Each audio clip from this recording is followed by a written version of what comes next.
the Pleiadians, this advanced civilization that I've been hearing about my entire life. And if you're like me, you have too, in alien conspiracy theories, mythology, and Red Hot Chili Pepper lyrics. The civilization that stood not in judgment of us, but they were the teachers. But let's take a look at what it's like to actually be a Pleiadian yourself, this burden of perfection that they carry. Now, if you've ever felt like you were too gentle for this very brutal world, then you already understand the Pleiadians in their nature. These are the empaths of the stars, these radiant beings of light who heal, watch, and guide. I think it's more complex than that. But behind this aura of perfection lies something far more complex. This psyche that stretched between compassion and control, empathy and true emptiness.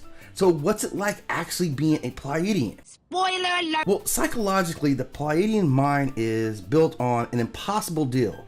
To be pure in an imperfect universe is what their goal is. Their entire culture revolves around this spiritual advancement, emotional restraint, and moral clarity. They believe they exist to help younger species ascend.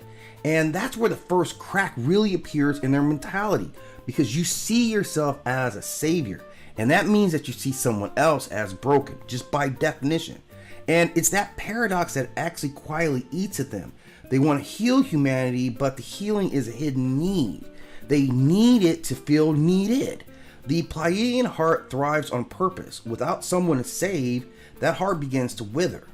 Now we can see this, they carry this burden of perfection that it's far beyond anything we can imagine as humans. We got it easy, right? But imagine living in a civilization where they've forgotten violence, poverty, hunger, but in the process you also forget, passion, risk, surprise.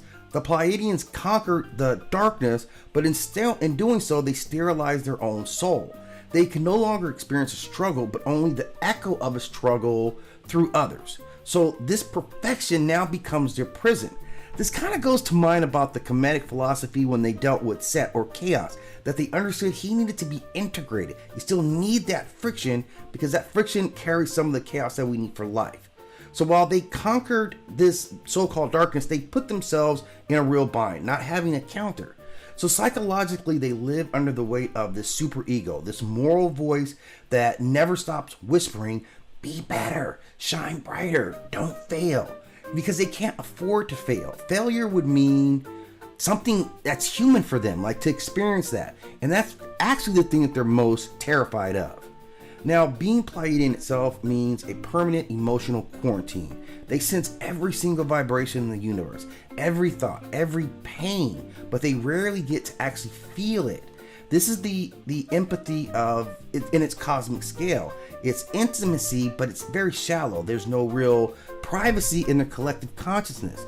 There's no surprises, right? There's no secrets. There's no real individuality. They speak telepathically. That means no one could possibly misunderstand them. But without misunderstanding or curiosity, there's no discovery. Don't ask questions, Chief. No reason to ever ask, who are you? To be Pleiadian is to love everyone, but belong to no one yourself. For them, every light needs to cast a shadow, and that's their moral superiority. They see chaos itself as a sickness. Darkness is something that's to be cleaned, but the shadow they fear most is their own repression. In these terms, we're what they call the spirit inflation. They believe that higher consciousness automatically means a higher morality. They think that they've transcended ego, but that ego has simply shifted its outfit. Their love can be possessiveness, and this particularly aligns with their thoughts on humans. Their healing can be control. Their guidance can feel like domination wrapped in mercy.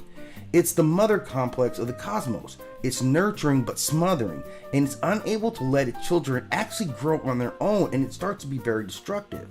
I can't breathe. The earth is a mirror. We act out of repressed emotions, our wars, our lust, our madness, all the chaos that they've actually abandoned. So every time they reach out to save us, they're actually trying to reconnect with what they've lost. That's why they're so attracted to what we are, because we feed all those needs. That's why so many people who identify as star seeds or Pleiadian souls often share a similar pattern. They're healers who carry this exhaustion like it's an aura. They feel out of place in humanity, but they actually need it as much as humanity needs them. Their sense of exile is not delusion, it's a psychological echo of the Pleiadian womb. To love from a distance, to guide but to never belong. To be Pleiadian is to have conquered the darkness and to quietly miss it. To live in light so pure that it blinds your ability to see or feel anything. These are the angels of empathy and prisoners of their own so-called perfection. Maybe that's why they watch us, because in our chaos, they see the things that they traded away, the messy, unpredictable beauty that is being human. And maybe we're not the ones who need saving. Maybe they're watching us to remember how it feels to actually be alive.